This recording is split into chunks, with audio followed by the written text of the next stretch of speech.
Di sebuah teras rumah, nenek melihat cucunya bertengkar. Ini punya aku. Jangan saja ini punya aku. Jangan, ini Ini punya aku.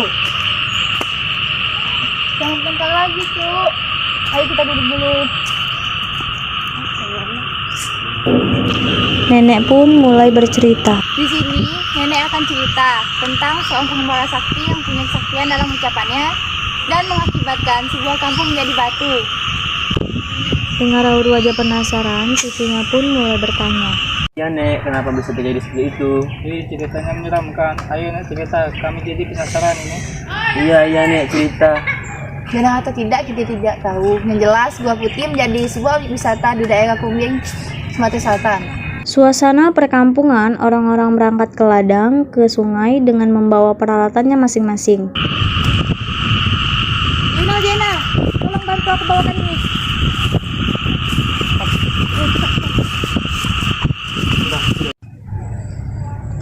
Dayang!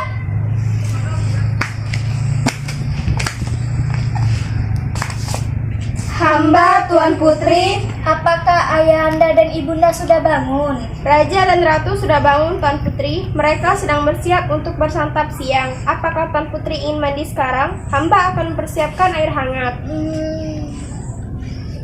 Bagaimana Tuan Putri? Tidak perlu, kalian siapkan saja peralatan mandiku. Aku akan pergi mandi ke sungai. Maaf Tuan Putri, tapi Ibu Ratu berpesan agar Tuanku sesegera mempersiapkan diri dan menuju meja makan sekarang. Kamu bilang saja, aku sedang tidak enak badan. Jadi kalian persiapkan saja peralatan mandiku.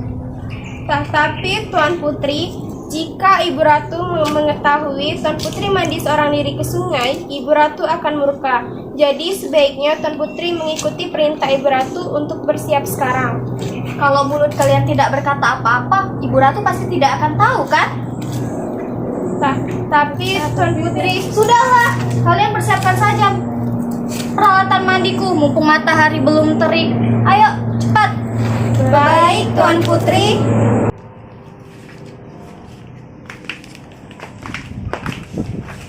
Pinggir hutan, Putri melangkah dengan hati-hati melusuri jalan setapak, matanya menoleh ke kiri dan ke kanan, tiba di tepi sungai.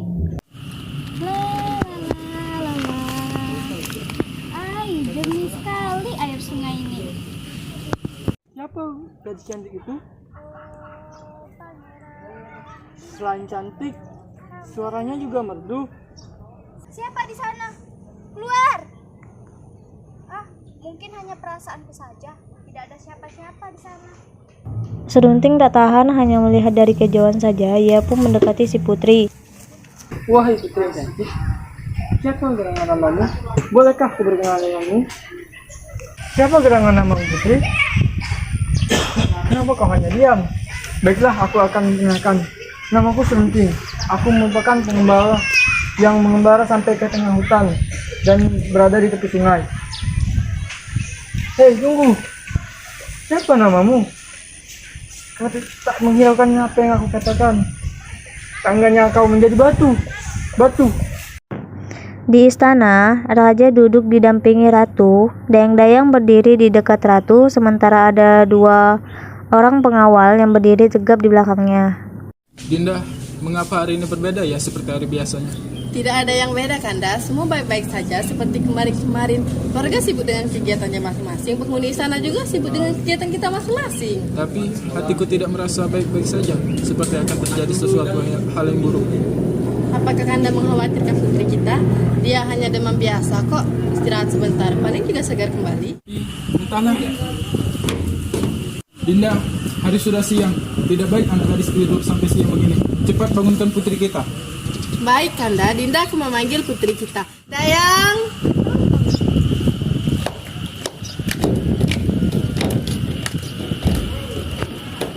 Hamba Ibu Ratu.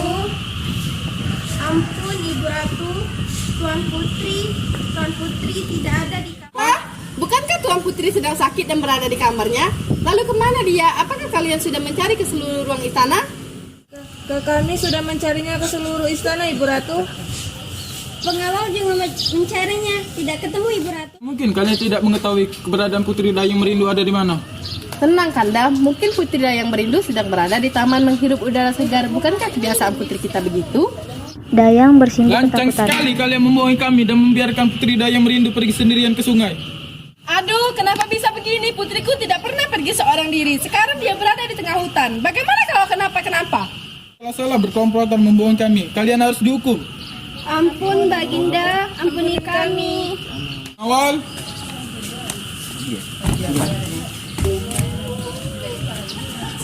Hamba Baginda.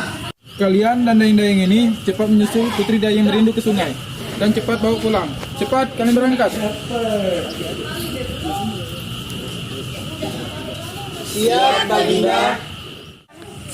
Mereka bergegas keluar.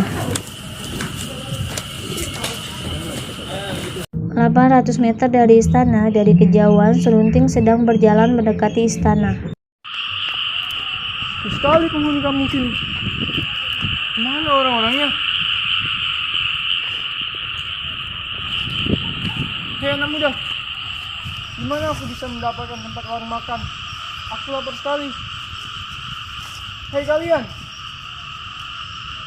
sial sekali aku hari ini. Jadi aku bertemu dengan putri yang cantik tetapi sombong. Sekarang bertemu dengan orang-orang kampung yang aneh. Tangganya kalian menjadi batu. Serunting melanjutkan perjalanannya. Karena dia lelah dan sangat lapar, dia beristirahat dengan duduk di tepi jalan yang sedikit teduh dan bermimpi. Hai Sunting Sakti, bangunlah dari tidurmu. Serunting Sakti duduk. Hai Sunting Sakti, aku adalah kakek buyutmu.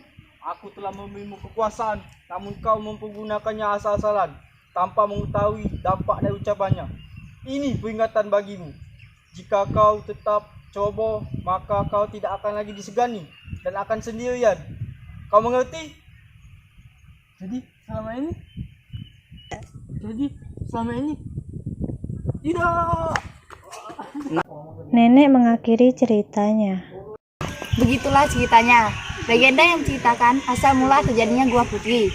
Legenda ini masih terus diceritakan masyarakat Barangbinu di sana. Dan kita bisa melihat ada batu di tengah Sungai Ogan, itu Batu Putri, sedangkan perkampungan menjadi Gua Putri. Ceritanya pun selesai. Legenda yang menceritakan asal mula terjadinya Gua Putri. Semoga apa yang diceritakan tadi bisa diterapkan dalam kehidupan sehari-hari dan semoga mendapatkan manfaatnya. Inilah Gua Putri yang ada di Sumatera Selatan.